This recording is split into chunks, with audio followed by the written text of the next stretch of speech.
বাংলাদেশ জামাত ইসলামী আয়োজিত আজকের নতুন বাংলাদেশ, মানবিক বাংলাদেশ গড়ার সংগ্রামে আত্মত্যাগ এবং আত্মনিবেদনকারী গর্বের অংশীদার শহীদ পরিবারের সম্মানিত সদস্যবৃন্দ, জুলাই যোদ্ধাহত এবং তার পরিবারের সদস্যবৃন্দ এবং আজকের এই জাতীয় সমাবেশে উপস্থিত সম্মানিত সাংবাদিক বন্ধুগণ এবং সুধীবৃন্দ,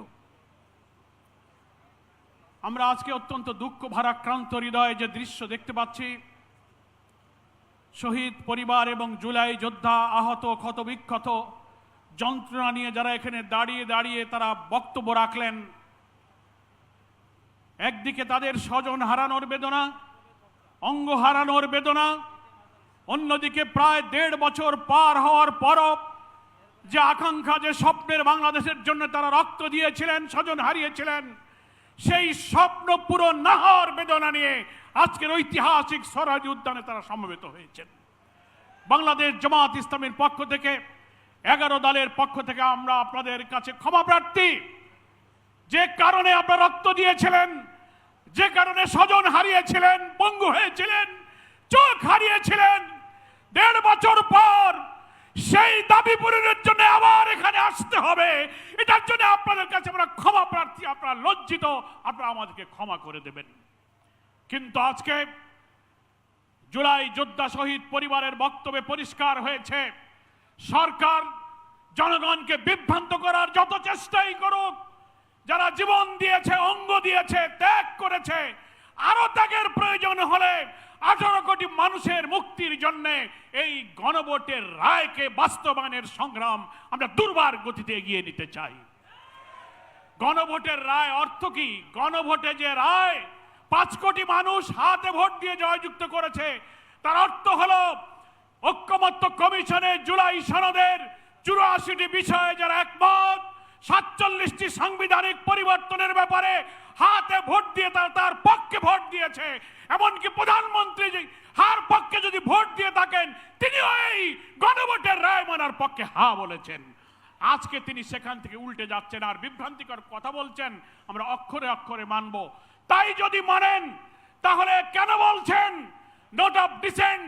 গুরুত্বপূর্ণ সাংবিধানিক 10টি ব্যাপারে আপনি আপত্তি করেছেন, যেখানে সমস্ত সাংবিধানিক পদ, প্রধানমন্ত্রী হলে তিনি দলের প্রধান থাকবেন না, কেয়ারটেকার সরকার পদ্ধতির ব্যাপারে একটি পয়েন্ট আপনি নোট অফ ডিসেন্ট দিয়েছেন, উচ্চ কক্ষে পিয়ারের ব্যাপারে নোট অফ ডিসেন্ট দিয়েছেন, চুক্তি এবং আন্তর্জাতিক সমস্ত চুক্তির ব্যাপারে 2 কক্ষে অনুমোদনের প্রশ্নে আপনারা ডিসেন্ট দিয়েছেন।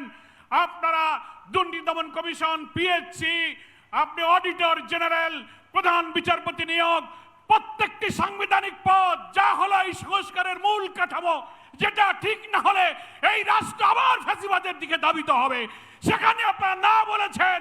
অথচ জনগণকে আপনারা শুভঙ্করের ফাঁকি দিয়ে বলছেন আমরা মেনে নেব।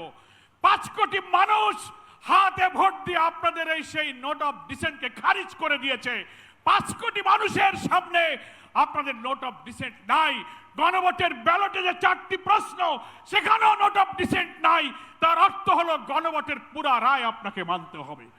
তাই জুলাই আহত শহীদরা আজকে চোখের পানি ফেলে 1.5 বছর পর কেন আপনি প্রধানমন্ত্রী আপনার কাছে এই আবেদন সে জানাবে? বিলম্ব না করে পার্লামেন্ট চলমান আছে, এই পার্লামেন্টে আপনি সংবিধান সংস্কারের পরিষদের অধিবেশন আহ্বান করার সুযোগ আছে।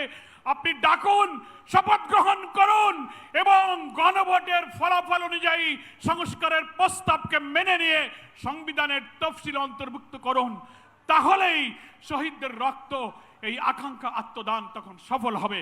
তা না হলে আবার যদি রক্তাক্ত আন্দোলনের দিকে এই শহীদদেরকে ঠেলে দেন, জাতির কাছে আপনাদেরকে নির্মম পরিণতি বরণ করতে হবে, যেটা 5 আগস্টের বিপ্লব থেকে আপনাদেরকে শিক্ষা নিতে হবে।